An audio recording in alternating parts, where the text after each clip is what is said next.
देखिएगा अपन ध्वनि की चाल जो थी माध्यम में, उसकी निर्भरताओं की अपन बातें कर रहे थे। उसमें अपन ने ध्वनि की चाल पर दाब का प्रभाव देखा था। तो आपने देखा था कि दाब का प्रभाव, दाब में परिवर्तन से ध्वनि की चाल माध्यम में अपरिवर्तित थी, यानी उस पर कोई प्रभाव नहीं था। अपन ने ताप का भी प्रभाव देखा, उस पर आंकिक प्रश्न भी हल करके देखा। फिर उसके बाद आर्द्रता का प्रभाव देखा। अब नेक्स्ट अपन देख रहे हैं विभिन्न गैसीय माध्यमों का ध्वनि की चाल पर प्रभाव क्या है।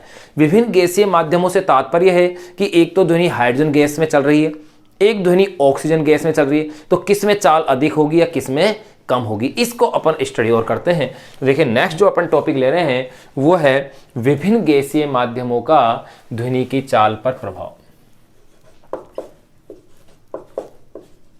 विभिन्न गैसीय माध्यमों का ध्वनि की चाल पर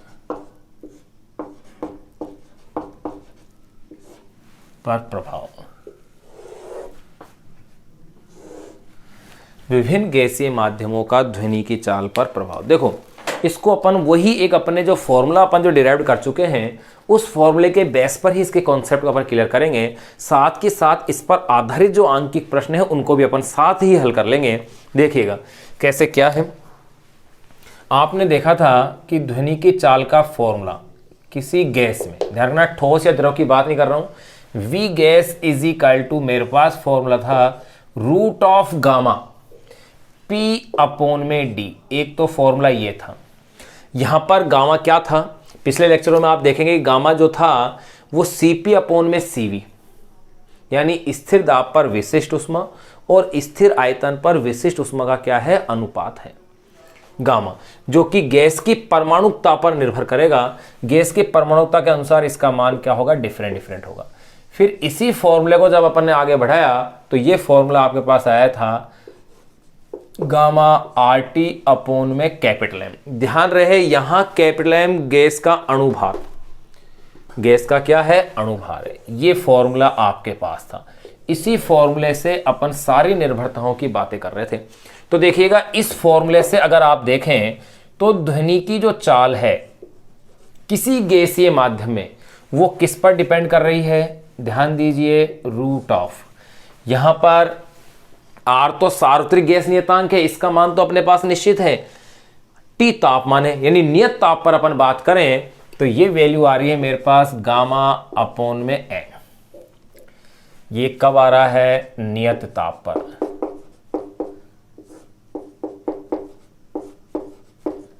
तो आपने देखा नियत ताप पर ध्वनि की जो चाल है वो गामा के वर्गमूल के समानुपाती और गैस के अणुभार के वर्गमूल के क्या आ रही है, व्युत्क्रमानुपाती आ रही है। यानी कि यहां अगर मैं देखूं तो यहां जो m है वो क्या है, अणुभार है। अगर अणुभार की बात करूं मैं तो देखो हर गैस के लिए आपको ध्यान रखना चाहिए m ऑफ H2 यानी हाइड्रोजन गैस का अणुभार ये कितना होता है, 2 होता है। m ऑफ O2 ऑक्सीजन के अणुभार की बात करें 16 दूना 32 यानी कि ये होगा 32। m ऑफ Cl2 क्लोरीन की बात करें तो 35.5 प्लस 35.5 यानी कि 71, ये आ गया है। इसका मतलब आप देखो कि अणुभार किस गैस का कम है, जिस गैस का अणुभार कम होगा उसमें ध्वनि की चाल भी क्या होगी, ज्यादा होगी, क्योंकि व्युत्क्रमानुपाती है। यानी कि यहां इस फॉर्मूले से अगर मैं देखूं तो जिस गैस के लिए m कम होगा उसमें ध्वनि की चाल क्या होगी, ज्यादा होगी, और जिस गैस का अणुभार अधिक होगा उस गैस में ध्वनि की चाल क्या होगी, कम हो जाएगी। यानी कि अब अगर आप इन तीनों ही गैसों को कंपेयर करो तो हाइड्रोजन के लिए ये 2 है, जबकि ऑक्सीजन के लिए कितना है, 32 है, और क्लोरीन के लिए कितना है, 71 है। इसका मतलब ये हुआ कि ध्वनि की चाल सर्वाधिक गैसों में अगर तुलना करें तो किस में होगी, हाइड्रोजन में होगी, क्योंकि हाइड्रोजन का अणु भार क्या है, सबसे कम है। तो आप यूँ कह सकते हैं, एक सिंपल सा जनरल साइंस का अपने पास यहाँ एक क्वेश्चन बन गया है कि अन्य सभी गैसों की अपेक्षा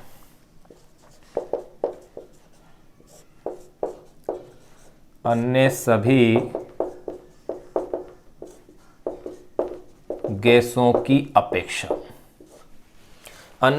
गैसों की अपेक्षा हाइड्रोजन गैस में ध्वनि की चाल सर्वाधिक होती है। गैसों की अपेक्षा H2 गैस में ध्वनि की चाल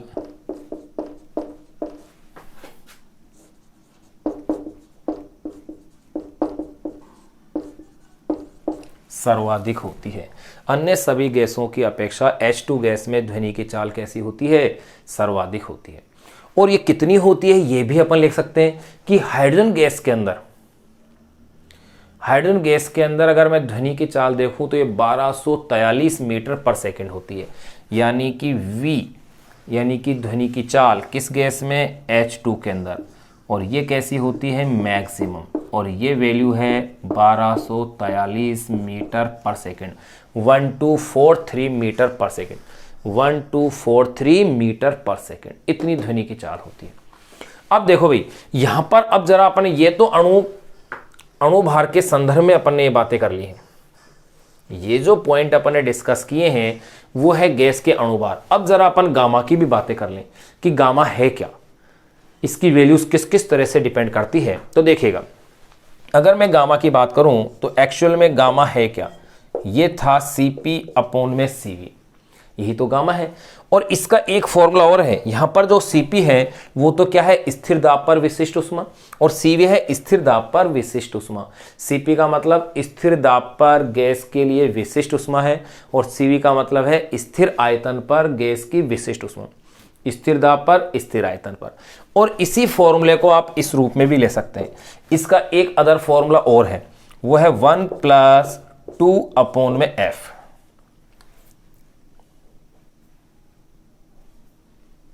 1+2/F इस फॉर्मेट में भी बनता है। इसी फॉर्मूले को मैं ऐसा भी लिख सकता हूं, देखो F को मैंने LCM लिया तो यहां हो जाएगा F+2, इस रूप में भी आप इसे लिख सकते हैं। यहां पर ये जो F है इसे कहा जाता है डिग्री ऑफ फ्रीडम, यानी स्वतंत्रता की कोटि।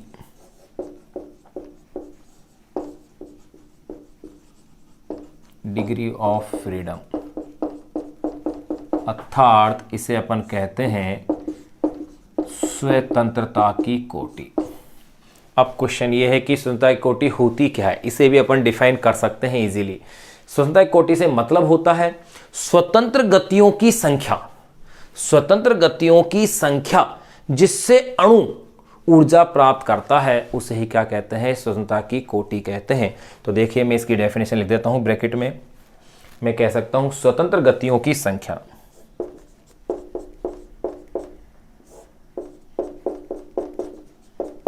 स्वतंत्र गतियों की संख्या जिससे अणु ऊर्जा प्राप्त करता है।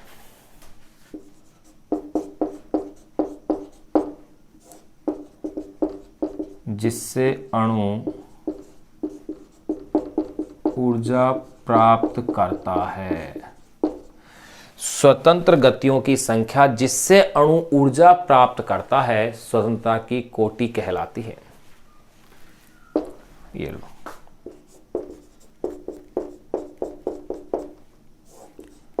स्वतंत्रता की कोटि कहलाती है। अथवा दूसरी परिभाषा और दे सकते हैं कि स्वतंत्रता की कोटि क्या परिभाषा हुई। एक तो डेफिनेशन ये हो गई आपके पास कि ये शब्द आ रहा है कि स्वतंत्रता की कोटि है क्या, तो मैंने सिंपल डेफिनेशन दे दी, स्वतंत्र गतियों की संख्या जिससे अणु ऊर्जा प्राप्त करता है स्वतंत्रता की कोटि कहलाती है। अथवा दूसरी डेफिनेशन और कह सकता हूं, किसी अणु की स्पेस में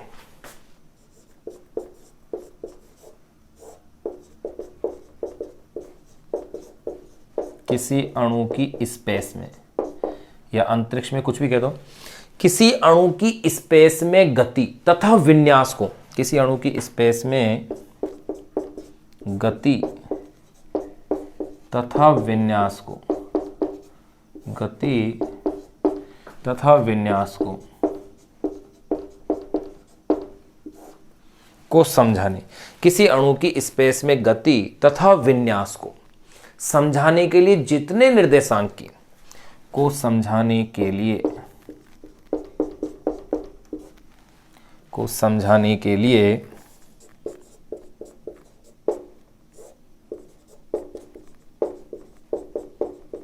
जितने निर्देशांक की, किसी अणु की स्पेस में गति तथा विन्यास को समझाने के लिए जितने निर्देशांक की आवश्यकता होती है, जितने निर्देशांक की आवश्यकता होती है, उसे ही क्या कहते हैं? स्वतंत्रता की कोटि कहते हैं। तो देखिए, मैं फिर से रिपीट कर दूं, किसी अणु की स्पेस में गति तथा विन्यास को समझाने के लिए जितने निर्देशांक की आवश्यकता होती है, उसे स्वतंत्रता की कोटि कहते हैं। उसे स्वतंत्रता की कोटि कहते हैं। ये लो भाई, यहां मैंने डेफिनेशन भी दे दी है कि स्वतंत्रता की कोटि है क्या। तो ध्यान रहे, पहली निर्भरता की जो बात अपन ने करी थी, वो बात करी थी अपन ने अणुभार पर। तो अणुभार देखो, दो निर्भरताएं मैंने देखी गैस की ध्वनि की चाल की, एक तो गामा पर और एक एम पर। एम की बातें मैंने ये पूरी कर ली। अगर एम कम है तो ध्वनि की चाल ज़्यादा होगी, एम अधिक है तो ध्वनि की चाल कम होगी, जिसका एग्जाम्पल मैंने क्या ले लिया? Hydrogen gas. फिर मैंने गामा की बात करी, तो गामा क्या है? Cp/Cv, जो अपन पहले भी शायद लिख चुके हैं कि Cp स्थिर दाब पर विशिष्ट ऊष्मा है और Cv स्थिर आयतन पर क्या है? विशिष्ट ऊष्मा है। फिर देखो, इजिकल टू एक फॉर्मूला इसका ये था 1 + 2/f। f यहाँ पर क्या है? स्वतंत्रता की कोटि। स्वतंत्रता की कोटि यानी डिग्री ऑफ फ्रीडम।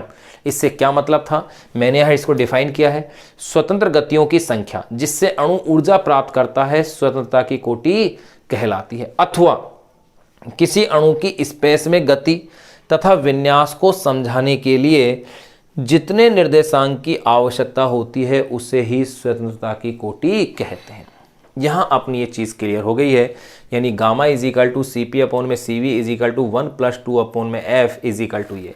अब देखो, ये जो गामा है, इस गामा का मान निर्भर करता है अणु एक परमाणुक है या द्विपरमाणुक है अथवा त्रिपरमाणुक, यानी कि अणु की परमाणुकता पर इसका गामा का मान निर्भर करता है। अणुभार तो आपने समझ ही लिया। यहां मैं किसकी बात कर रहा हूं? गामा की बात कर रहा हूं। यानी कि एक परमाणु है, या यूं कह सकते हैं मोनो एटॉमिक। एक परमाणु अगर अणु है, एक परमाणु कोई गैस है, जैसे कि अक्रिय गैसें होती है, एक परमाणु गैस होती है जैसे हीलियम है, तो इनके लिए इस F का मान होता है 3। याद रखना आप। द्विपरमाणु गैस यानी कि डाई एटॉमिक गैस जैसे कि H2, N2, O2, Cl2, इनके लिए इस गामा का मान होता है 5। अगर गामा की वैल्यू अपन को पता है, सॉरी F की वैल्यू पता है, तो गामा की वैल्यू भी क्या हो जाएगी? कैलकुलेट हो जाएगी। और जिस गैस के लिए गामा अधिक होगा, उसमें ध्वनि की चाल भी क्या होगी? अधिक होगी। ये चीज़ आपकी क्लियर है। एक बार आप इसे इतना यहाँ तक का नोट कीजिए, फिर इससे आगे की फिर अपन और बातें करते हैं। देखो इसमें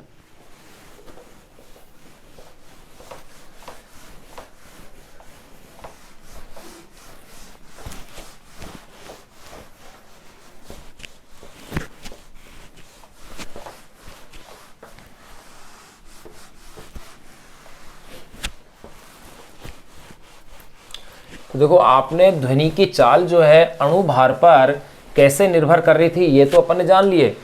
साथ के साथ अपन ने ये भी समझ लिया कि जो ध्वनि की जो चाल है वो अणुभार पर तो निर्भर कर रही है, स्वतंत्रता की कोटि या यूं कह सकते हैं गामा पर कैसे निर्भर करती है, ये भी अपन ने देख लिया। अब देखो, अगर मोनो एटॉमिक गैस है, मोनो एटॉमिक गैस यानी कि एक परमाणु गैस, मोनो एटॉमिक गैस मतलब एक परमाणु गैस। एक परमाणु गैस जैसे कि हीलियम है, नियोन है, ये जो गैसें हैं इनके लिए जो F है, देखो यहां तो मैं लिख देता हूं F, और यहां फिर इधर लिख देता हूं मैं साइड के अंदर गामा, यानी इसकी वैल्यू कितनी होगी। थोड़ा सा इसे नीचे लिख देते हैं ताकि इसको लिखना आसान रहे। इस तरह से लिख देते हैं अपन, देखिएगा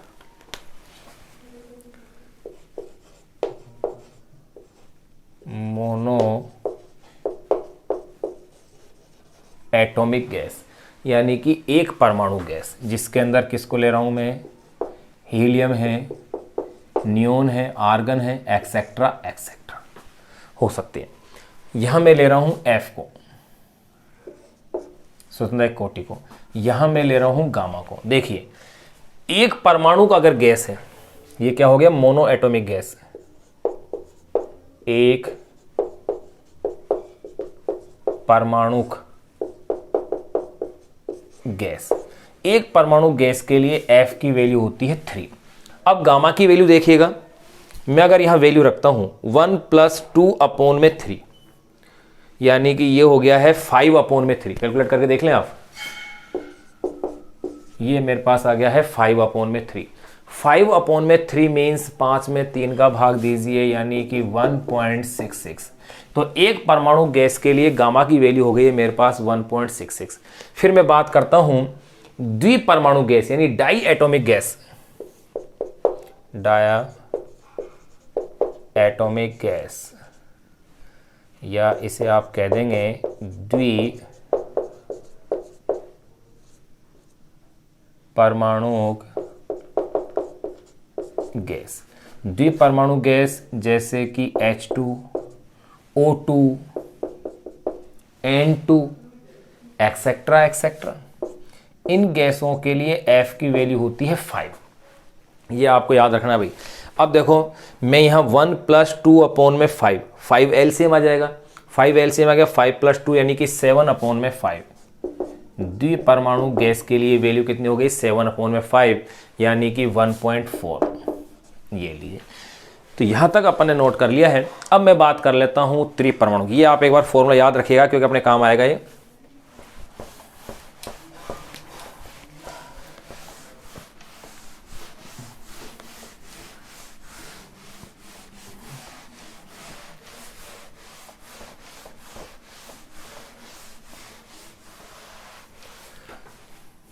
अब देखिए, अब अपन बात करेंगे ट्राई एटॉमिक गैसेस के लिए।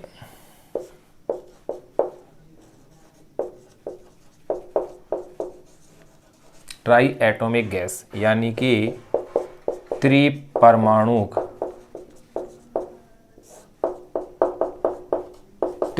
गैस। अब ये जो ट्राई एटॉमिक गैस है, त्रिपरमाणु गैस, ये भी दो प्रकार की हो सकती है। एक तो हो सकती है रेखीय और एक हो अरेखीय, यानी एक तो लीनियर और एक नॉन लीनियर। तो अगर ये इस तरह से हो, यानी इसके भी मैं दो पार्ट के रूप में ले सकता हूं। अगर ये इस तरह से रेखीय हो यानी लीनियर हो,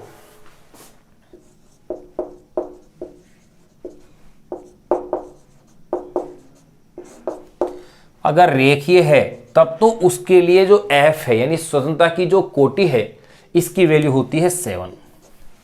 और अगर नॉन लीनियर है,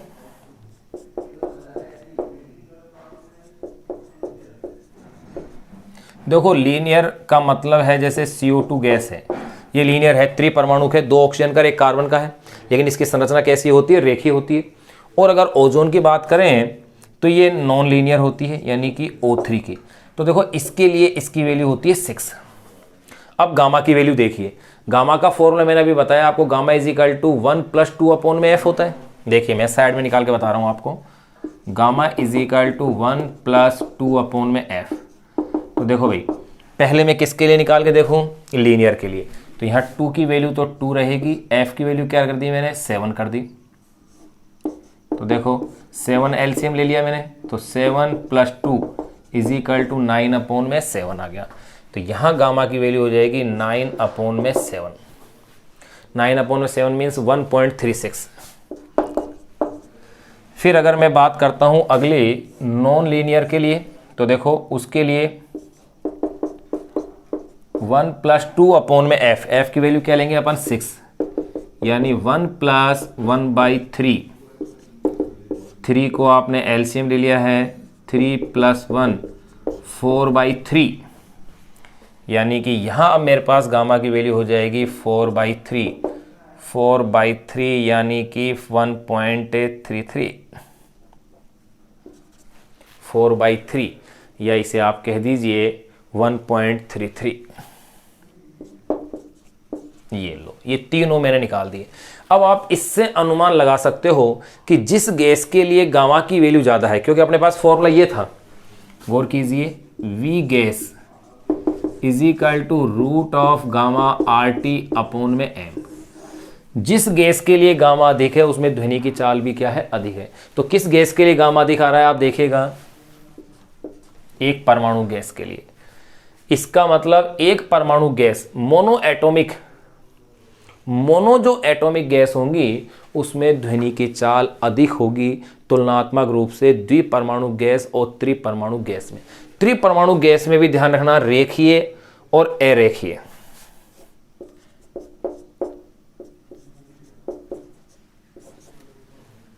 रेखीय और अरेखीय, तो वहां पर भी अपने पास डिफरेंस आ रहा है। अगर अरेखीय है तो उसकी तुलना में रेखीय के लिए मान कितना है, अधिक है 1 पॉइंट, क्योंकि इसके लिए गामा का मान 7 है, इसके लिए कितना, ये सॉरी एफ का मान 7 है, इसके लिए 6 है, यानी गामा का मान इसके लिए 1.36 और इसके लिए 1.33 है, यानी कि ध्वनि की चाल इसमें अधिक होगी बजाय इसके।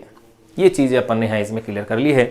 तो देखो अपन इसमें ध्वनि की चाल यानी गैस में ध्वनि की चाल की जो निर्भरता थी भिन्न भिन्न माध्यम में, उसको अपन समझ रहे थे, उसको अपन अध्ययन कर रहे थे। टॉपिक था विभिन्न गैसीय माध्यमों का ध्वनि की चाल पर प्रभाव। अब अपन एक कॉन्सेप्ट और दिमाग में आ सकता है, कैसे अगर गैसों का अपन ने मिश्रण बना रखा है, गैसें मिक्स कर रखी हैं, तो उसमें ध्वनि की चाल का क्या फॉर्मूला बनेगा, वो अपन नोट लगा के इसमें लिख लेते हैं, जिस पर कि एक न्यूमेरिकल भी अपन सोल्व कर लेंगे। देखिएगा, नोट लगा के मैं इस पॉइंट को लिख रहा हूं कि अगर गैस का मिक्स है तो गैस का जो मिश्रण होगा उस मिश्रण का जो अणुभार है m मिक्स का मतलब मिश्रण के लिए, ये फॉर्मूला लिया जाता है m1v1 + m2v2 अपॉन में v1 + v2। यहां पर v1 v2 ये आयतन है, दो गैसें ले रहा हूं, एक गैस का अणुभार m1 है, एक गैस का अणुभार क्या है, m2 है। तो इनका जो मिश्रण होगा उस मिश्रण का अणुभार इस फॉर्मूले से लिया जाएगा, आप इसे डायरेक्ट याद रखिए। अब अपन नेक्स्ट लेक्चर में इस पर आधारित ये जो फॉर्मूले अपन ने डिस्कस किए हैं, ये जो पॉइंट अपन ने डिस्कस किए हैं, इन पर आधारित आंकिक प्रश्नों को अपन क्या करेंगे, हल करेंगे। एक बार आप इसका स्क्रीनशॉट ले लें एजिट ऐसे कैसे, या इसको एग्जिट ऐसे कैसे आप क्या कर लें, इसे नोट कर लें, क्योंकि नेक्स्ट लेक्चर में अपन विभिन्न गैसीय माध्यमों पर आधारित जो आंकिक प्रश्न है उनको अपन डिस्कस करेंगे। Thank you.